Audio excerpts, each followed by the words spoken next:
ሰላም ጤና ይስጥልን ውድ የሐሳብ ሚዲያ ቤተሰቦቻችን እንደምን ቆያችሁልን? ዕለታዊ የሐሳብ ዴሊ ፕሮግራማችን እንሆ ተጀምሯል። በዛሬ የሐሳብ ዴሊ ፕሮግራማችን የምናነሳው የቀጠናው አዲስ ጂኦፖለቲካ እይታ እንመለከታለን። በተለይ ደግሞ የሶማሌላንድ የሀገርነት እውቅናን እስራኤል ከሰጠች በኋላ ቀጠናው ላይ አዲስ ትኩረት ተፈጥሯል። የተለያዩ ሀገራቶች የራሳቸውን ምልከታ እየሰጡ ይገኛሉ። ከዚህም ጋር ተያይዞ እንግዲህ የቀጠናው ሀገራቶችም በማያገባቸው እየገቡ ነገሮችን ማመስና ማተራመስ የሚወዱ ሀገራቶችም በዚህ ጉዳይ ላይ እኛም ያገባናል ብለዋል። ሀገራችን ኢትዮጵያ ከየትኛውም ሀገር ጋር ምንም አይነት ግጭትም ሆነ ምንም አይነት አለመግባባት ውስጥ መግባትን አታስብም። ይህም በኢትዮጵያ ጂኦፖለቲካ ውስጥ ያለ ነው። ከጎረቤቶቻችን ጋር በጋራ እንሰራለን፣ በጋራ እናድጋለን፣ በጋራ እንበለጽጋለን። ሰጥቶ መቀበል በሚባለው መርህ በጋራ እንሰራለን። ከዚህ ጋር ተያይዞ እንግዲህ የሶማሌላንድ የሀገርነት እውቅና እንዳለ ሆኖ ሁሉም ሀገራቶች የራሳቸውን ምልከታ አስቀመጡ። ሀገራችን ኢትዮጵያ እስካሁን ላይ እንግዲህ የተለያዩ ነገሮች ቢባሉባትም ምንም የተባለ ነገር የለም። ሀገራችን ኢትዮጵያ ከሶማሌላንድ የሀገርነት እውቅና በተያያዘ ምን አይነት እይታዎች ይኖራሉ?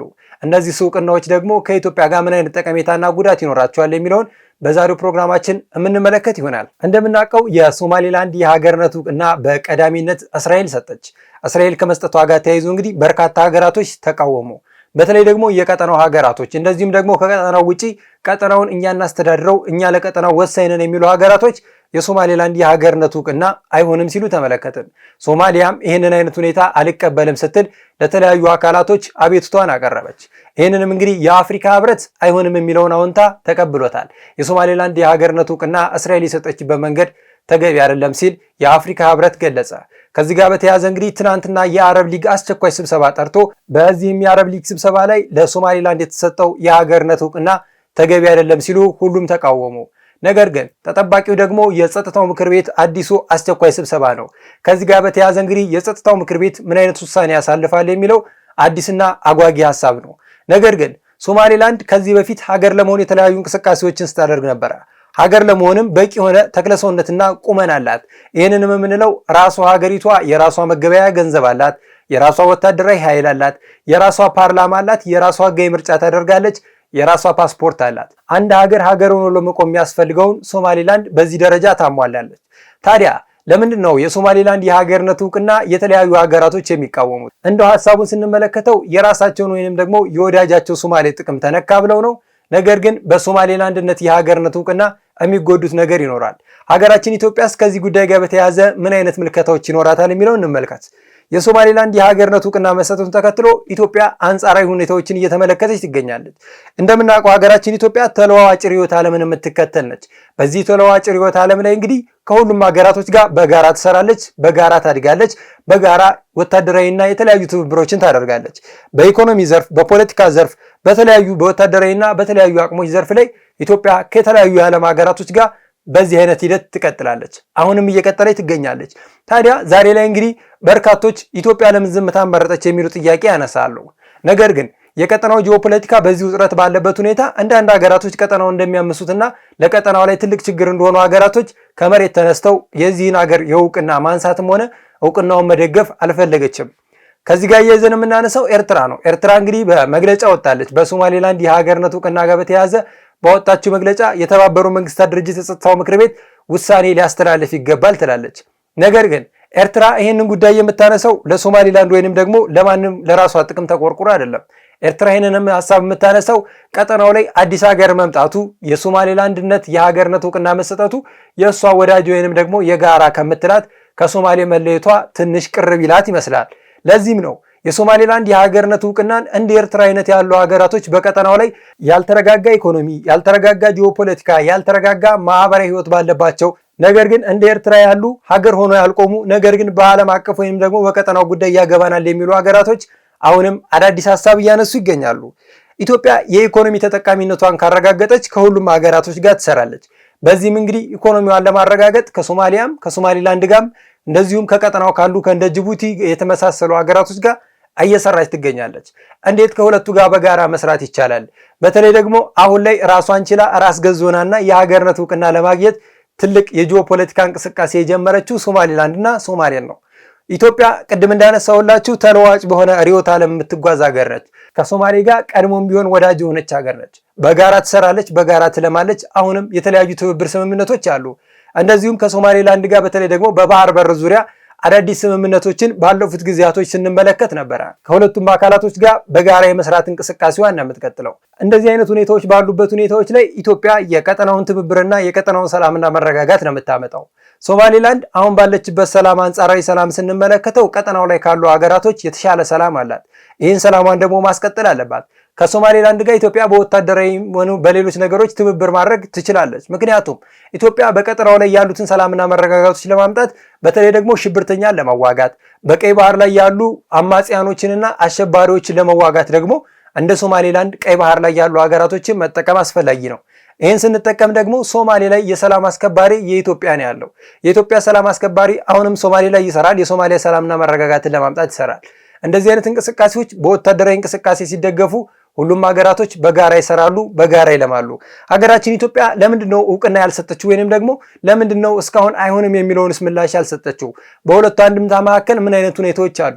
አንዳንዴ ዝምታ መልስ ነው የሚባል ጂኦፖለቲካ እንቅስቃሴ አለ። ሀገራችን ኢትዮጵያ በቀጠናው ላይ ያሉ ሰላምና መረጋጋቶች እንዲመጡ በተለይ ደግሞ ከቀጠናው ሀገራቶች ጋር በጋራ መስራት፣ በጋራ ማደግና በጋራ መበልጸግ ጠቅላይ ሚኒስትር ዶክተር አብይ አህመድ በተለያዩ ጊዜያቶች ብለዋል። ከጎረቤት ሀገራቶቻችን ጋር በሰላምና በትብብር መስራት እንጂ በመተነኳኮስም ሆነ ወደ ግርግር በመግባት ምንም የሚመጣ ነገር የለም ብለዋል። ለዚህም ነው ኢትዮጵያ ከሁሉም ሀገራቶች ጋር በጋራ መስራትን የምትፈልገው። የአፍሪካ ህብረት መቀመጫ ሆና እንዴት የአፍሪካ ህብረት የተቃወመውን አብራ አትቃወምም የሚሉም አንዳንድ ሀሳቦች አሉ። የአፍሪካ ህብረት እንደ አህጉር ትልቅ ድርጅት ነው። እናውቃለን። ኢትዮጵያ የአፍሪካ ህብረት መስራች ነች፣ መቀመጫም ነች። ከዚህ ጋር ተያይዞ እንግዲህ ሀገራችን ኢትዮጵያ በአፍሪካ ህብረት የሚወሰኑ የትኛውንም ውሳኔ ታከብራለች። ለዚህም ነው የአፍሪካ ህብረት ውሳኔንም ውድቅ ያላደረገችው፣ የሶማሌላንድንም የሀገርነት እውቅናን ያልተቀበለችው። ከዚህ ጋር ተያይዞ እንግዲህ ሀገራችን ኢትዮጵያ ከሁሉም ሀገራቶች ጋር በጋራ ለመስራት በጋራ ለመተባበር እንቅስቃሴዎቿን ትቀጥላለች። ሀገራችን ኢትዮጵያ በዚህ ጉዳይ ላይ ሀሳቧን የማትሰጠው አሁን ላይ ጎራ ለይተው ከሚንቀሳቀሱ የዓለም ሀገራቶች እኩል ስላልሆነች ነው። ለዚህም ነው አሁን ላይ በተለይ ደግሞ የሶማሌላንድ የሀገርነቱን እውቅና አንቀበልም የሚሉ ሀገራቶች አንድም የሶማሌ ወዳጅ ናቸው፣ አንድም የእስራኤል ጠላት ናቸው። ከዚህ ጋር ተያይዞ ነው እንግዲህ እስራኤል ለሶማሌላንድ የሰጠችውን የሀገርነት እውቅና አንቀበልም የሚሉት። ኢትዮጵያ ግን ከሁሉም የተለያዩ ዓለም ሀገራቶች ጋር መስራትና ማደግን ነው የምትፈልገው። ለዚህም ነው ኢትዮጵያ በዚህ መካከል እነዚህ አይነት እንቅስቃሴዎችን ስታደርግ የተመለከት ነው። በተለይ የአፍሪካ ቀንድ ልዩ ትኩረት ያስፈልገዋል። አፍሪካ ቀንድ ላይ የኤዥያ፣ የአውሮፓ፣ የተለያዩ የሩቅ ምስራቅ ሀገራቶች ትልቅ ትኩረት አላቸው። እዚህም ላይ ነው እንግዲህ የሁሉም ትኩረት የሆነው የአፍሪካ ቀንድ በእርጋታና በቀስታ ካልተመለከት ነው ቀጠናው ወደ ችግርና ወደ አለመረጋጋት የሚገባበት ሁኔታ። እንደ ኤርትራ ለምን እውቅና ይሰጣል የሚለውን ጥያቄ ከማንሳት በፊት እንደ ጅቡቲ የሶማሌላንድ የሀገርነቱን እውቅና አልቀበልም ከማለት እንደ ግብፅ እኔ የሶማሌን ሁኔታ ስለማቅ ሶማሌላንድ መገንጠልና ሀገር መሆን የለባትም የሚለውን እንቅስቃሴ ሀገራችንም አታራምደው። የቀጠናው ጂኦፖለቲካ በጣም ከራር ነው። ቀጠናው ላይ ያሉት ሀገራቶች የቀጠናው ብቻ አይደሉም፣ የሩቅ ምስራቅ ሀገራቶች ቀጠናውን በእጅጉ ይፈልጉታል። አንደኛ ቦታው ላይ ወታደራዊ ቤዝ ያላቸው ትልልቅ የዓለም ሀያላን ሀገራቶች አሉ። እንደዚሁም የዓለም ከፍተኛ የንግድ እንቅስቃሴ የሚንቀሳቀሰው በዚህ ቀጠና ነውና ይሄ ቀጠና ትልቅ ትኩረት ሊሰጠው ይገባል። ለዚህም ነው ሀገራችን ኢትዮጵያ ነገሮችን በዝምታና በዝግታ የምትመለከተው። አንዳንዴ ነገሮችን ቆም ብሎ ማሰብ አስፈላጊ ሁኔታዎች አሉ። አይ ኢትዮጵያ የእስራኤል ወዳጅ ስለሆነች የእስራኤልን ለምን አትከተልም? ኢትዮጵያ ከሶማሌላንድ ጋር የገባችው የባህር በር ስምምነቷን አሁን እውቅና ሰጣ ለምን አትቀበልም? ኢትዮጵያ እነዚህ ሁላ ሁኔታዎች ባሉበት ሁኔታ ከነዚህ ሀገራቶች ጋር መስራትን ማደግን ወይንም ደግሞ መልማትን ነው የምትፈልገው እንጂ ወደ ቀጠና ወይንም ደግሞ ወደ ሌላ ጂኦፖለቲካዊ እንቅስቃሴ መግባትን አትፈልግም። ምክንያቱም የአንዱ ሁኔታ የአንዱን ላይመች ይችላልና ከነዚህ ሀገራቶች ጋር ለምንድን ነው የኢትዮጵያ መንግስት እስካሁን ዝምታን የመረጠው ቢባል ነገሮችን ቆም ብሎ ማሰብና መመልከት ያስፈልጋል። እንደዚህ አይነት እንቅስቃሴዎች ከሁሉም ሀገራት ጥቅም አንጻር ነው። የአረብ ሊግ አልቀበልም ያለበትን ምክንያት ስንመለከተው ቀድማ ግፊት ስታደርግ የነበረችው የአረብ ሊግ መቀመጫ የሆነችው ግብፅ እዚህ ላይ ጫና እንዲፈጠር ፈለገች። እንደዚሁም ሶማሊያ ሌላ ጫና ሆና ሳለ ነገር ግን አረብ ሊግ በብዙ ጊዜ የሚቃረናት እስራኤል ይህን እውቅና መስጠቷ አልወደደውም። ሌላው አሜሪካ በዚህ ጉዳይ ላይ ምን ሀሳብ አላት በሚለው የአሜሪካው ፕሬዚዳንት ዶናልድ ትራምፕ እንግዲህ እስካሁን ያሳለፉት ውሳኔ ባይኖርም ነገር ግን ከዚህ በፊትም እንዳሉት ከሆነ የሶማሌላንድ የሀገርነት እውቅና እየተመለከት ነው ብለዋል። ነገር ግን ሶማሌላንድ የሀገርነት እውቅና እንደ አሜሪካ ያሉ ሀያላን ሀገራቶች እየተመለከት ነው ማለት በቀጣይ አዲስ ሀሳብና አዲስ እንቅስቃሴ ሊኖር እንደሚችል ትልቅ ማሳያ ነው። ለዚህም ነው ሀገራችን ኢትዮጵያ ሀያላን ሀገራቶች በገቡበት ሁላ ጣልቃ መግባት እንደሌለባት የምትረዳው። ምክንያቱም ሁሉም የኢትዮጵያ እንቅስቃሴ ሁሉም ነገር በተመረመረና በተጠና መልኩ ስለሆነ ነው። ዛሬ ላይ እንደ አንዳንዶቹ ሆ ብሎ ተነስቶ የአንድን ሀገር እውቅና አልቀበልም፣ አይ ለአንድ ሀገር የሀገርነት እውቅና መሰጠት አለበት ብሎ ሆ ብሎ መነሳት መዘዙ ከባድ እንደሆነ ስለምናውቅ ነው። ምክንያቱም እንደ ሶማሊያ ያለ በአሸባሪ የሚታመስ ትልቅ ሀገር እንደዚሁም ደግሞ ሰላምና መረጋጋት ያላት ሶማሌላንድ ሀገር ለመሆን በጀመረችው እንቅስቃሴ ከሁለቱም ጋር በጋራ መስራት ይሻላል እንጂ ከአንዱ ጎራ ለይቶ ከአንዱ ጋራ መቂያቂያም ሆነ ወደ ሌላ ችግር ውስጥ መግባት አስፈላጊ ስላልሆነ ነው።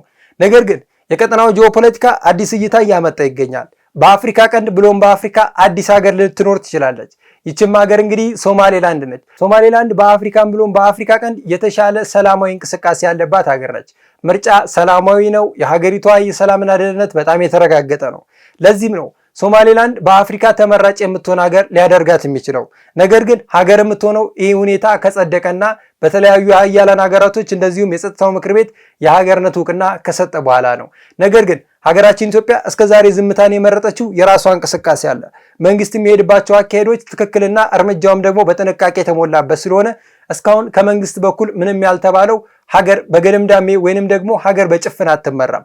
ለዚህም ነው የኢሳያስ አፈወርቂ መንግስት ሀገርን በጭፍን ስለመሩ ዛሬ በማያገባቸው በሶማሌላንድ ጉዳይ እኔም ያገባኛል፣ የአፍሪካ ቀን ወደ አዲስ ጦርነት ሊገባ ነው የሚሉት። ነገር ግን ኢሳያስ አፈወርቂ የውስጣቸው ችግር እያለ በሶማሌላንድ እና በሶማሌ መካከል ያለውን እኛ የምንወስን የሚለውን ሀሳብ የሚያነሱት እንደዚሁም የተለያዩ የአፍሪካ ቀንድ ወይንም ደግሞ ከአፍሪካ ቀንድ ውጭ ያሉ ስለ አፍሪካ ቀንድ እኛ ብቻ እናውቃለን የሚሉ እንደ ግብጽ ያሉ አይነት ሀገራቶች በእነዚህ ጉዳይ ላይ መሳተፍና መካተት የሚፈልጉት ሀገራችን ኢትዮጵያ አሁንም እየመረጠችበትና እየሄደችበት መንገድ አሁንም ተገቢና ቀጣይነት ያለው ነው እንላለን። ምክንያቱም እነዚህ አይነት ውሳኔዎች ሲወሰኑ በአንድ ሰው ፍላጎት ወይንም ደግሞ በአንድ ሰው ሀሳብ ላይሆን ይችላል። ሀገር ከምን አንጻር ነው ከሶማሌም ሆነ ከሶማሌላንድ ጎን መቆም ምን አይነት ጠቀሜታዎች አሉት? ምንስ ይዘውት የሚመጡት ጉዳቶች ይኖራሉ? ከነዚህ ጋር ኢትዮጵያ በጋራ መስራትን እንጂ ከሁለቱም ጋር መቂያቂያም ሆነ መቆራቆዝን አትፈልግም። ለዚህም ይመስላል ሀገራችን ኢትዮጵያ እስካሁን ዝምታን የመረጠችው። ነገር ግን በቀጣይ ቀናቶች የሚፈጠሩት አይታወቁምና በዚህ በአፍሪካ ቀንድ ያለውን አዲሱ ውጥረት ምን አይነት አዳዲስ ነገሮች ይዘው ይመጣሉ የሚለው ተጠባቂ ጉዳይ ነው። እስራኤል ለሶማሌላንድ የሀገርነት እውቅና ስትሰጥ ማንም አልሰማም። ሁሉም ነገር ሲሰማ አዲስ ነው የሆነው። ከዛም ቀጥለን እንግዲህ ሌሎች የአፍሪካ ሀገራቶች ለሶማሌላንድ የሀገርነት እውቅና ሰጠው እንደ እስራኤል ሰርፕራይዝ ሊያደርጉን ይችላሉ። እነዚህ ሂደቶች በቀጣይ ተጠባቂ ሁኔታዎች አላቸው። ምክንያቱም የአፍሪካ ቀንድ አሁን ያለበት ጂኦፖለቲካ ውጥረት ከጊዜ ወደ ጊዜ ከመባባሱ አንጻር በአፍሪካ ቀንድ አዲስ ሀገር ሊፈጠር መሆኑ እንደዚሁም ደግሞ የአፍሪካ ቀንድን ያደጉትና የምዕራባውያን ሀገራቶች ትኩረት መሆኑ ይሄ ትልቅ ለውጥና ትልቅ አዳዲስ እንቅስቃሴ ነው። ለዚህም ነው የአፍሪካ ቀንድ ፖለቲካ በዝምታና በቀስታ መታየት አለበት የምንለው። ምክንያቱም አንዳንድ ውሳኔዎች ዋጋ ያስከፍላሉና ሀገራችን ኢትዮጵያ በነገሮች ላይ ተረጋግታና ሂደቶችን እየተመለከተች እንደሆነ ተስፋ እናደርጋለን። ነገር ግን በቀጣይ ቀናቶች ደግሞ በዚህ በቀጠናው ብሎም በሀገራችን በሶማሌላንድ የሀገርነት እውቅና ጉዳይ ምን ይባላል የሚለውን ሀሳብ ይዘንላችሁ ምንመጣ ይሆናል። ውድ ተመልካቾቻችን ለዛሬ የነበረን የሀሳብ ዴይሊ ፕሮግራማችን ይህን ይመስል ነበረ። እናንተም ከፕሮግራሜ ጋር አብራችሁኝ ስለቆያችሁ ከልብ እያመሰገኑ በቀጣይ ቀን በሌላ ፕሮግራም እስከምመለስ ቸር ቆዩ።